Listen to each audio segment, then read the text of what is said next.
Di baling hindi tayo magaling, basta yung hindi magaling, nasa doktor kailangang magpatingin. Sa mapa hindi tumitingin, baka malabo ang paningin. Pero mas masakit kung kayong dalawa magkakalabuan na rin. Sa mga post mo ayaw ko na rin tumingin, baka kasi hindi mo rin pansinin yung mga comment kong nagpapapansin. Nagpapakasakalin na bigla mong mapuna, na yung paghanga ko sa'yo'y patuloy at hindi nawawala.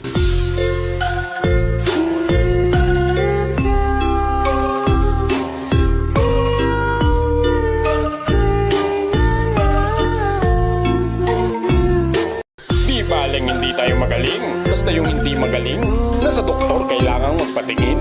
Sa mapa hindi tumitingin, baka malabo ang paningin. Pero mas masakit kung kayong dalawa magkakalabuan na rin.